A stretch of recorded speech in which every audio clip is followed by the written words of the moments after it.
On Thanksgiving, they kept me off until I dropped a folder, exposing $78,000 in quiet support. Over a quiet breakfast, Linda looked up from her bagel and said to her son, Ethan, "We're giving your room to someone else." No warning, no emotion, like she was talking about the weather. Ethan smiled, nodded, and replied, "Cool, I'll start packing tonight." But inside, that was the moment everything changed. That sentence, so casual, so dismissive, was the final push. He had already been holding on by a thread, and now he knew. He was done. Ethan was 23, living at home, working long shifts at a warehouse, and carefully saving every paycheck. He split his money 3 ways, some for his future, some for groceries, and some to cover bills like the water heater he'd paid for last fall, which no one ever acknowledged. He wasn't freeloading, he was surviving, quietly, carefully, like someone who knew he was only welcome until he became inconvenient. That morning, while everyone else went about their day like nothing happened, Ethan's mind was already elsewhere. On his lunch break, he scrolled through apartment listings on his phone, no second guessing. He found a small 1-bedroom, 10 minutes from work, and signed a lease on the spot. 6 months paid up front with money he'd been saving, maybe for a car, maybe just for a future that didn't feel like exile. But this felt right. This was freedom. Ethan still came home that night just like always. He smiled when Linda asked him to take out the trash. He fixed the Wi-Fi when it crashed during Claire's tutoring session. But in his head, he was already gone. The next morning, his quiet rebellion began. For the last year and a half, Ethan had mowed the lawn every Saturday without a word, edging, trimming, even reseeding patchy spots in spring. Mark used to handle it, but somewhere along the way, it had just become Ethan's job. No one asked, no one thanked him. That weekend, the grass kept growing.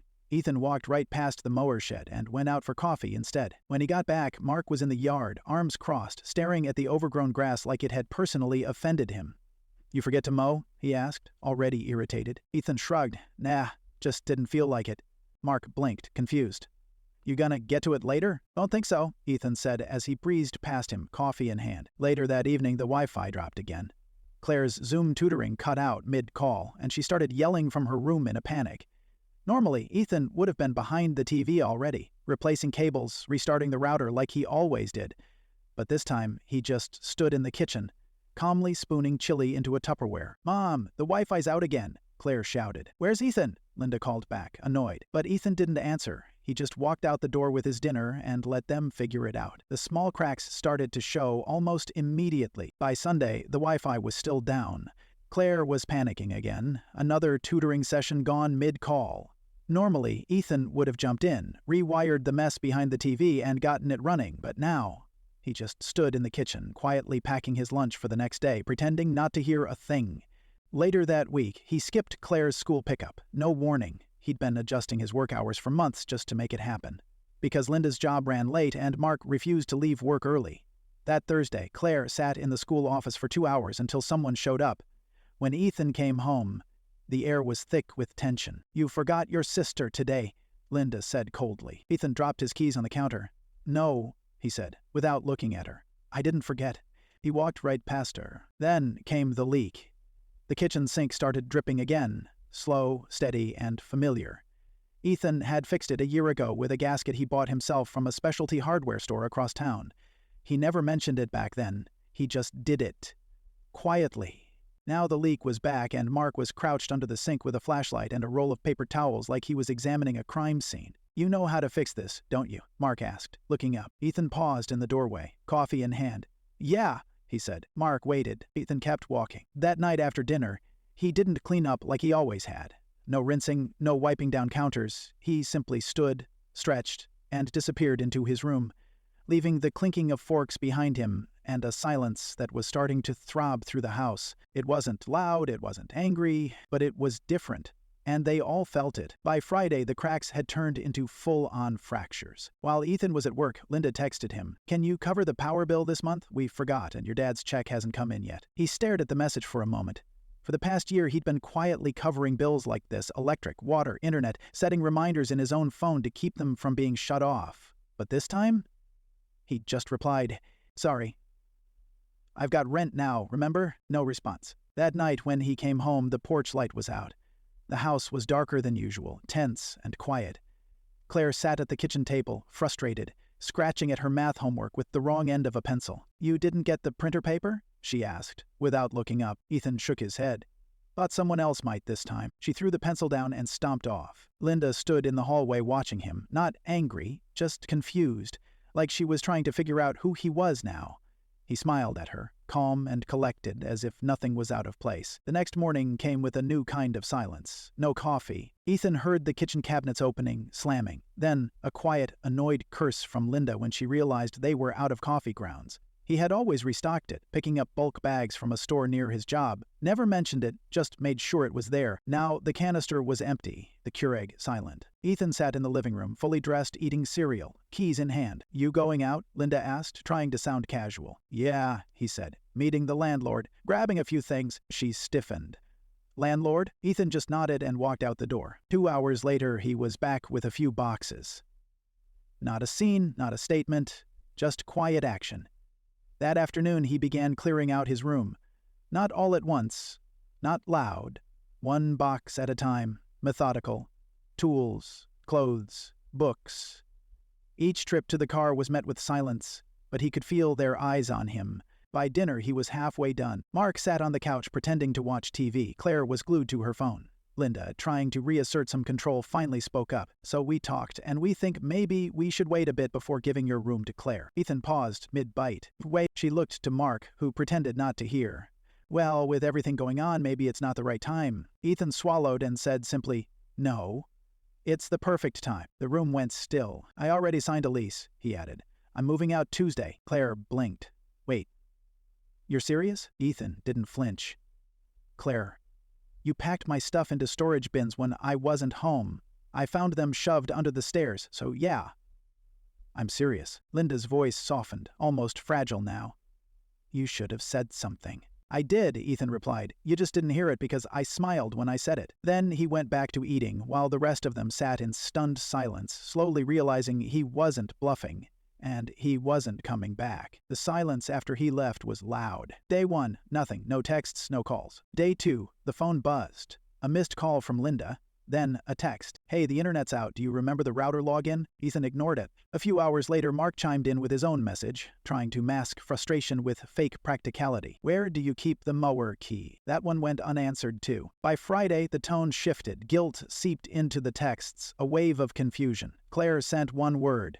Seriously? Maybe they thought he'd cave, that once it got hard he'd come back and fix things, but Ethan didn't budge. Meanwhile, his apartment was slowly becoming his. He put up shelves, picked out his own dishes, played music loud without anyone asking him to turn it down. The silence wasn't tense or expectant, it was peaceful. It was finally real. Then a week passed, and another call came through. This time Ethan picked up. Linda's voice was tight. Fragile. "You didn't have to leave like that." Ethan didn't argue. He just waited. "We didn't realize how much you were doing," she continued. "The trash, the bills—" Her voice trailed off. "I didn't know it was that much," Ethan responded simply. "Yeah, I know." There was a pause, the kind that holds everything unsaid. "Claire's been struggling with the school pickups," Linda admitted. "We both work, and she's not used to the bus." Ethan said nothing. We didn't think it would fall apart so quickly." He let that hang in the air for a moment before answering. "That's because you never saw what was holding it up." Another pause. Finally, Linda said, carefully composed, "Well, I hope you're happy out there." Ethan smiled, even though she couldn't see it. "I am, and I was," and with that he hung up, calm, steady, and free. The days that followed that phone call felt surreal, like Ethan was watching his old life through a thick window he no longer needed to open. Claire stopped texting after her last message was ignored. Mark didn't bother reaching out again. Too proud, maybe too embarrassed. Linda, though, sent a few awkward messages here and there, always dressed in passivity. "Hope you're doing okay. Things are a bit chaotic here. Not saying we miss you, but it's different." Ethan never replied. He didn't need to. But he heard things.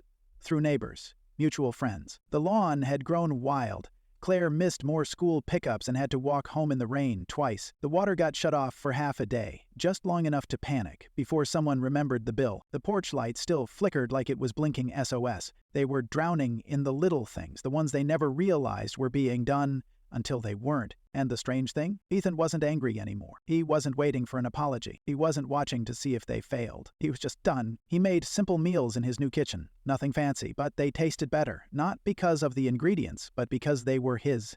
He slept better, too. No 2 a.m. knocks asking if he could run to the store. No creaking floorboards. No background hum of expectation. Just silence. Not cold, not punishing, just real. Peaceful. One night, a week and a half after he moved out, Ethan got home from work and noticed something tucked under his door. A plain envelope. No return address. Just his name, written in Linda's handwriting. Inside, a single sheet of lined paper. At the top, in shaky script, it read, "We didn't realize." Below it, a scattered list. No bullet points, just thoughts. There's rides, the Wi-Fi, the groceries, the way the sink won't stop dripping, the thing with the porch light, the quiet, and then one final sentence written smaller than the rest. "We didn't treat you like a son, I'm sorry." No pleas, no promises, just acknowledgement. For the first time since he'd walked out, something shifted inside Ethan. Not toward them, but within himself. It wasn't closure, but maybe, just maybe, it was enough. Ethan placed the letter on his kitchen counter and stared at it for hours. He didn't cry. He didn't smile. He just felt still. The handwriting was unmistakably his mother's, familiar curves in the ink, words that tried to be neat but slipped under the weight of emotion. He read it again the next morning, folded it, unfolded it, thought about what it meant. But a letter, even one with an apology, couldn't undo years of invisibility. It didn't erase the nights he fixed the heater while they slept, or the mornings he left early to drop Claire off so no one else had to shift their schedules. It didn't change the way they only noticed him when something broke or when something needed paying for. Still, something did shift inside him. A quiet loosening. Not forgiveness, not reunion, but peace. A gentle peace that asked for nothing and demanded even less. By the second week, updates trickled in through others. Claire had finally started taking the bus, missed it twice, got caught in the rain again. Linda had hired someone to mow the lawn. Mark, in an attempt to fix the Wi-Fi, unplugged the modem and knocked out the house alarm and the smart TV in the process. They were learning slowly, clumsily, like people relearning how to walk after years of being carried. And he was thriving in the quiet absence of their needs. For the first time in years, he had space. In his apartment, in his head, in his day. He bought a bookshelf, not because he needed one, but because he wanted one. He started eating out every Friday just because he could. He signed up for a woodworking class he'd always put off, the kind of thing he never had time or energy for when someone always needed a favor, a ride, a bailout. The weight he had carried for years was gone, and only now did he realize how heavy it had truly been. Freedom didn't feel loud. It felt light. One evening, while sorting through old emails, Ethan found a calendar reminder he'd set months ago. Dad's car registration check if he's short again. He stared at it for a long moment. Then, with one quiet click, he deleted it. That night, he sat on his small balcony, legs propped up on a cheap plastic chair, a warm drink in hand. The air was still. The city hummed below, but in his apartment, there was only silence. No one knocking on his door. No one asking for help disguised as a favor. No undercurrent of tension buzzing just beneath the surface. It was just him. And it was enough. He wasn't bracing for the next ask. I wasn't listening for footsteps or passive-aggressive sighs. He was home. He hadn't been back since the move. Not even for birthdays. The calls had stopped. Maybe they were embarrassed. Maybe they finally got it. Either way, he no longer needed their updates. If the list he left on the fridge was still there, taped under a magnet, or if they had pulled it down because it stung too much to read, it didn't matter. It had already done what it needed to do. And Ethan, sitting in the stillness of his own space, finally understood something. Crystal clear. He had never been the guest in that house. He was the foundation. And when the foundation walks away, everything shifts.